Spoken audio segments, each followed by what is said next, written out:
အားလုံးပဲမင်္ဂလာပါဗျာ Region 2 One Heart Channel လေးကနေပြန်လဲကြိုဆိုလိုက်ပါတယ်ကျွန်တော်ဒီတစ်ခေါက်မှာလဲကဘာကျော်နဲ့ရုရှားစာရေးဆရာကြီးအန်တွန်ချက်ကော့ရေးသားပြီးတော့ဆရာကျော်အောင်ပါတာပြန်ပေးထားတဲ့ One နဲ့ကြေကွဲရတာကိုဘယ်သူကိုပြောရမလဲဆိုတဲ့ဝတ္ထုတိုလေးကိုဖတ်ပြချင်ပါတယ်အားလုံးပဲလိုက်ပါစီမျောခံစားနားဆင်ပေးကြပါအောင်ဗျကျွန်တော်ကတော့စာဖတ်သူမောင်ဝင်းပဲဖြစ်ပါတယ်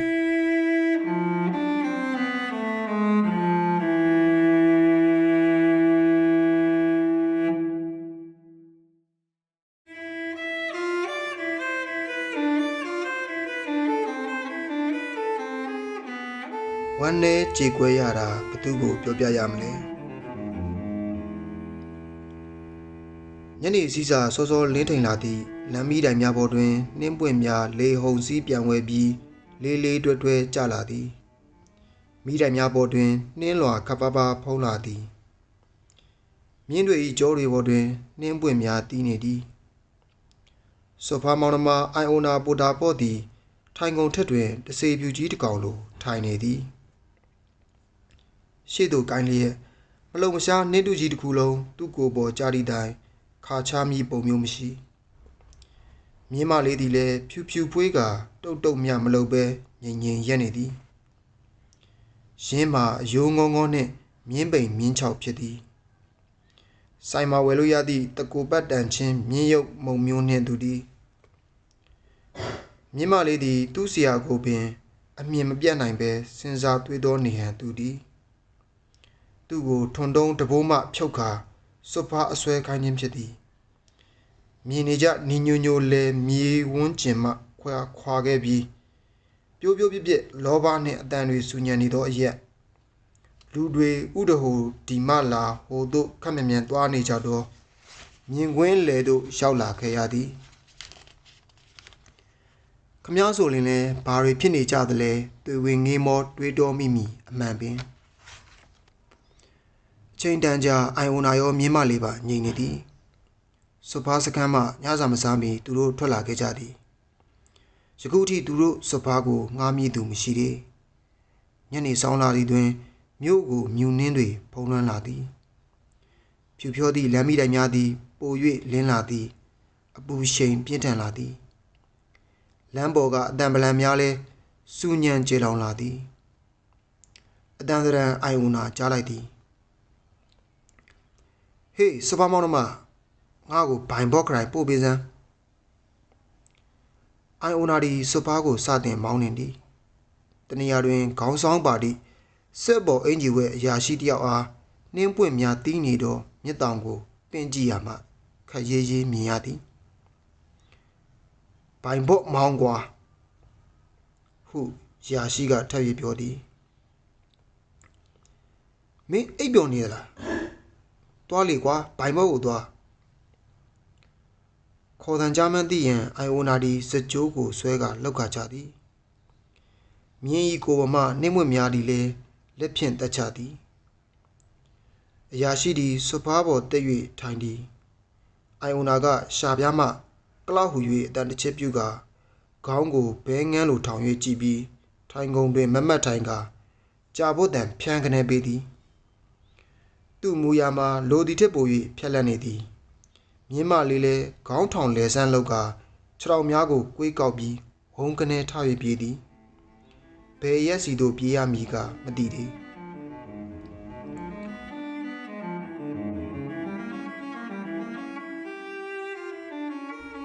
ဟေးလူမိုက်ဘယ်လန်းကသွားနေတာလဲရှေ့စီမှာအော်ရန်တခုကိုအိုင်အိုနာကြားရသည်ချက်ချင်းလိုပင်ရှေ့မှာလက်ဝဲရန်ကလူလာသွားနေတော့လူတယောက်၏တရံကိုမြင်ရသည်ဟေးဘလို့သွားနေတာလဲကွလမ်းညာဘက်ကိုကပ်ပြီးမောင်းရမှာကွထိုတန်ကဆိုသည်မင်းစဖောင်းမောင်းနေဘူးလားညာဘက်ကသွားရတယ်ကွသူစဖားပေါ်မှာအရာရှိကဟောပြောသည်ကိုပိုင်စဖားတစ်ခုမောင်းလာသူကသူ့ကိုလှမ်း၍အော်ခြင်းဖြစ်သည်လမ်းလျှောက်သွားနေသူတယောက်နာမြင်းမလေးနှာခေါင်းရောက်သွားသည်ပခုံးနှင့်မြင်းမထိလူမတက်ဖြစ်သွားသည် ထိုသူမှာဆက်ကနေအိုင်ယိုနာကိုကြည်ရင်အင်ကြီးလက်မောင်းထမနှင်းပွင့်များကိုခါရွေးချသည်အိုင်ယိုနာသည်အချုံတစ်ခုပေါ်ထိုင်မိလျက်သာဖြစ်နေသူလိုဖင်ကိုဟိုရွှေ့ဒီရွှေ့ထိုင်သည်အယူတယောက်လိုမျက်လုံးစုံကိုကလဲကလဲလှုပ်ပြီးလက်နှစ်ဖက်ကိုစမ်းထုတ်လိုက်သည်သူဘာမှနားမလဲသလိုသို့မဟုတ်သူဘာတွေလုပ်နေသည်ကိုမသိသူလိုအမူအရာများလုပ်နေသည်ဒီကောင်တွေတော်တော်သွားနေပါကွာဟုယာရှိကပြောကရေသည်မင်းကိုတွန်းဖို့ထိုးဖို့ကြံနေတာကွာဒါမှမဟုတ်မင်းကိုမြင်းအောက်ရအောင်ကန်ချခြင်းတဲ့အကောင်တွေလောက်ကြံမှုတွေပေါ့အိုင်အိုနာဒီယာရှိဘက်သို့လှည့်၍ကြည့်သည်သူ့နှုတ်ခမ်းအစုံမှာတလုံးလုံးဖြစ်လာသည်တစုံတစ်ခုပြောတော်မူဟန်ပြင်းသည်သို့တော်လည်းစကားလုံးများမထွက်လာဘဲနှာခေါင်းပိတ်တံလိုတရွှီရွှီအတန်များတာထွက်လာသည်ဘယ်လဲဟေ့ဟုယာရှိကမေးသည်အိုင်အိုနာ၏နှုတ်ခမ်းအစုံသည်မဲရွက်ရာမှအပြုံးတစ်ခုဖြစ်ပေါ်လာသည်ထို့နောက်လေချောင်းတွင်တလိပ်ရှင်းပြီးမနှဲပင်စကားလုံးများကိုညှစ်၍ထုတ်သည်ကျွန်တော်သားလေးပေါ့ဗျာဒီဘက်ထဲမှာပဲစုံသွားရှာတယ်ဟင်ဘလို့ဖြစ်လို့တည်ရလဲအိုင်ယိုနာဒီယာရှိဘက်သို့တကိုယ်လုံးလှည့်ပတ်လိုက်သည်ဘသူတိနိုင်မှာလဲခင်ဗျာသူတို့ကအဖျားကြောင်းလို့ပြောတာပဲဆေးရုံမှာ3ရက်ပဲနေရတယ်ပြီးတော့တည်သွားတာပဲဖျားတခင်လိုတော်တိုင်းပေါ့ခင်ဗျာလာခဲ့လေကွာမင်းဘာဖြစ်နေတာလဲအမောင်တူထဲမှာအော်ရန်တကူကြားရသည်မင်းကန်းနေသလားမျက်လုံးဖွင့်ထားနော်တွားလေကွာဟုယာရှိကပြောသည်ဒီပုံတိုင်းဆိုရင်မနဲ့ပြန်မနဲ့တောင်ဘိုင်ဖို့ရောက်မှာမဟုတ်ဘူးစကွာမောင်နှမအိုင်အိုနာဒီလဲကိုဆန်ပြီးထိုင်ကုန်တွင်ဖင်ခိုရွှေ့ထိုင်ကကြာပွတ်တံပြင်းပြင်းကလေးဖြင့်မြင်းကိုနှင်သည်မကြာခဏခီးတဲ့အရာရှိကိုလှည့်၍ကြည့်သည်သို့တော်လည်းအရာရှိသည်မျက်လုံးကိုစုံပိတ်ထားသည်သူပြောသည်ကိုနားထောင်လိုဟန်မတူထို့နောက်ဘိုင်ဘော့ခရိုင်တွင်ခီးတဲ့ကိုထားခဲ့ပြီးထမင်းဆိုင်တစ်ခုရှိတွင်စွဖားကိုရက်သည်ထိုင်ကုန်ပေါ်မှာခောက်ခွေခွေထိုင်ကမလုံးမရှင်းနေသည်သူနှင့်သူမြင်းမကလေးတို့မှာစောစောကလိုပင်နှင်းပွင့်များအကြားမှာနှင်မွန်းသွားသည်သူမျက်နှာတစ်ခုလုံးဖြူဖွေးသွားသည်တို့နှင့်တနာရီပြီးလျင်နောက်တနာရီချိန်ကုန်သွားသည်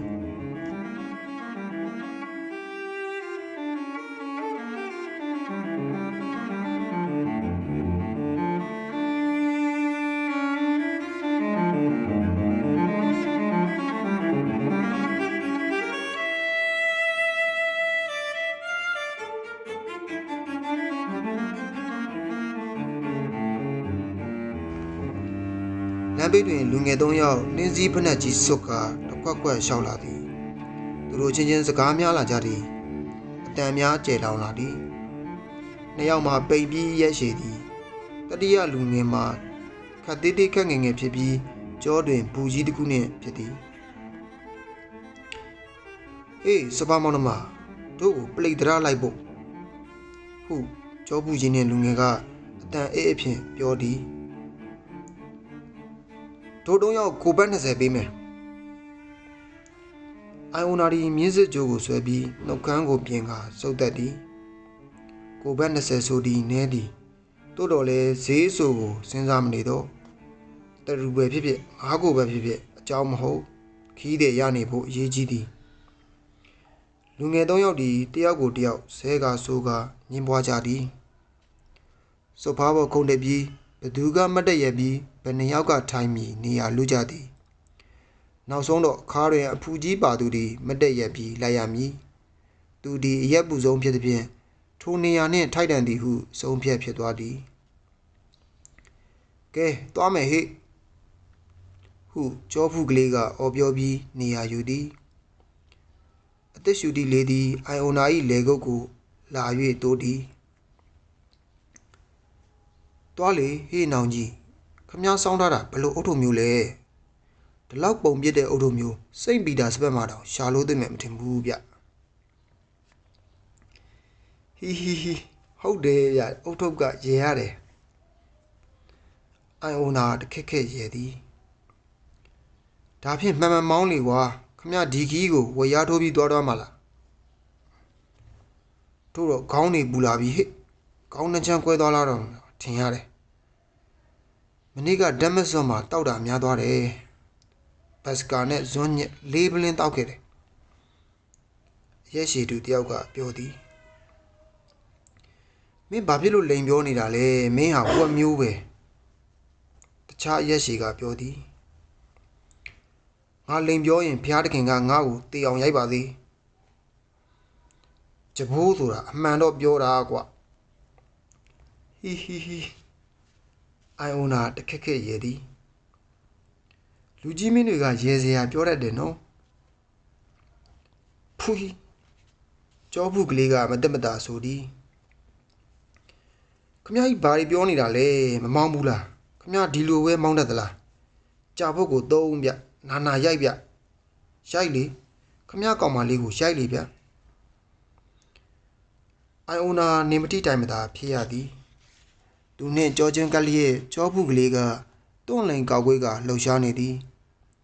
တုံရင်ဖြင့်ပြောသည့်သူ့တန်ကိုကြားနေရသည်သူ့ကိုချိန်မောင်းတွေကိုလည်းတီးသည်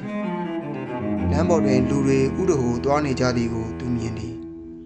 သူနှင့်လောကကြီးမှာငါတယောက်တည်းမဟုတ်ပါလားဟုသောအတန်သည်တဖြည်းဖြည်းဝင်လာသည်ကြောဘူးကလေးသည်ဆဲဆူချိန်မောင်းသည်ချိန်ဆဲသည်ချိန်စာတွေအများကြီးရည်ရွတ်သည်နောက်ဆုံးတွင်တဟုတ်ဟုတ်ဇက်တိုက်ချောင်းဆိုးသောမှရပ်သွားသည်အရက်ရှိနှစ်ယောက်သည်နာဒစ်စတာပီထရိုနဗာဆိုသောကောင်မလေးတယောက်ချောင်းပြောလာသည်သူတို့ဘက်သို့လှည့်ကအိုင်အိုနာကြည့်သည်သူတို့စကားဆုံးအောင်စောင့်သည်အခဏတွင်သူတို့ငြိမ်သွားသည်ထိုအခါအိုင်အိုနာကသူတို့ဘက်သို့လှည့်ပြီးကျွန်တော်သားလေးတည်သွားပြီခင်ဗျဒီဘက်ထဲမှာပဲဆုံးတယ်ဟုတ်လေတံဖြင့်ပြောသည်ကျွန်တော်တို့အားလုံးတည်ကြပါပဲကျောဘူးကလေးကပြန်၍ခဏကြီးပြောသည်ပြီးတော့ချောင်းဆိုးသဖြင့်ရိုစီးလာသည့်တည်များကိုလက်ဖြင့်တက်ချသည်မောင်းလေမြင်မောင်းမှာဟေးလူကြီးမင်းတွေကျွန်တော်တို့ဒီနှုံးနဲ့သွားနေရင်တော့ဘယ်မှရောက်မှာမဟုတ်ဘူးနည်းနည်းလေးတုတ်ချေတင်ခိုင်းလေကွာလေကုတ်ကိုတစ်ချက်လောက်တီးထည့်လိုက်ပါလားသူတို့ပြောတာကြားလားဖိုးကြီးခမကုတ်ပေါ်လက်တစ်ချက်ဝဲတော့မယ်နော်သိလားခမလိုလူနဲ့ရင်ကြီးကြီးပြောနေဖို့ဖြစ်မှာမဟုတ်ဘူးကျွန်တော်ပြောတာကြားရဲ့လားဖိုးကြီးကျွန်တော်တို့ကိုဂီးမဆိုင်ဘူးထင်တယ်ဟုတ်လားကုတ်ကိုအဓိကရမှာတဲ့တော့ပါဇက်ကပွားစီပြောနေသည်ကိုအိုင်အိုနာကြားကျင်သေးသည်ဟီသူရဲ့သည်တော်တော်ပျော်ကြတဲ့လူကြီးမင်းလေးတွေပဲသူတို့ကိုဘုရားတခင်စောင့်ရှောက်ပါသေးဗျာစပားမောင်နှမခမအိမ်အောင်ကြပြီလားရက်ရှိတယောက်ကမေးသည်ကျွန်တော်အိမ်အောင်ကြပြီလားဟုတ်လားဟီခမတို့ဟာလူပြော်တွေပဲကျွန်တော်မှအခုဆိုရင်မိန်းမတယောက်ပဲကြံတော့တယ်အဲဆိုတိုင်းမြေကြီးဆိုပါတော့ဟိုတင်းញိုင်းလေဗျာကျွန်တော်ဟိုတင်းញိုင်းပဲရှိတော့တယ်ကျွန်တော်ကမသေးသေးဘူးတေမင်းကတကားပေါက်မှားပြီးဝင်လာတာဗျတေမင်းကကျွန်တော်စီကိုမလာဘူးတားစီကိုပဲလာတယ်ခင်ဗျသူတို့ဘက်သို့လှည့်ကသူသားလေးဘလို့တေဆုံးကြောင်းအိုင်အိုနာပြောမိစိတ်ကူးသည်ထိုချိန်မှာပင်ကြောဖူလေးကတပြင်းလေးတစ်ခုချပြီးဘုရားသခင်ကိုကျေးဇူးတင်ကြောင်းသူတို့လိုရာခီးသို့ရောက်ပြီးဖြစ်ကြောင်းပြောသည်ကိုဘတ်20ကိုလက်ခံပြီးနောက်အိုင်အိုနာသည်အပျော်ကျူးသူများကိုမျက်စိသုံးလိုက်၍ကြည့်သည်မောင်မဲတကားတစ်ခုတည်းသို့ပျောက်ကွယ်သွားတော့မှသူမျက်နှာလှည့်လိုက်သည်ယခုမူသူတယောက်တည်းကြံရက်ခဲ့သည်တလောကလုံးငြိမ်သက်နေသည်ခဏတာများပျောက်ပြဲသွားခဲ့သောတောကမီသည်ယခုတပံသူ့ကိုကြီးစွာသောပူပန်ခြင်းသို့ရောက်စေသည်သူနှလုံးသားကိုတွန့်လိန်သွားအောင်အားနှင့်အင်းနှင့်ပြည့်ညက်သည် လမ်းဘေးတစ်ဖက်တစ်ချက်တွင်ဥဒဟိုသွာလာနေကြသည်ကိုသူမြင်သည်ရှင်ထဲမှကြောင်းကြစိတ်ဖြင့်အချမ်းမသာဖြစ်မိသည်ထောင်းတောင်းလူတွေသည်ခက်မြန်မြန်ခတ်တုတ်တုတ်သွာလာနေကြသည်သူ့ကိုဘသူမျှဂရုမစိုက်သူကြေကွဲဝမ်းနေသည်ကိုဘသူမျှမသိသူ့တောကမှကြီးမားသည်ကျေပြန့်သည်အဆုံးဟူ၍မရှိတော့ပေသူနှလုံးသားဒီတာကွဲအပ်ပြီးထိုအထဲမှတောကတွင်ဘောခနဲ့စီစဉ်ထွက်လာနိုင်ပြီဆိုရင်တစ်ကမ္ဘာလုံးကိုပုံလန်းသွားလိမ့်မည်တိုးတော်လဲယခုမူသူ့လောကကိုမြည်သူမျှမမြင်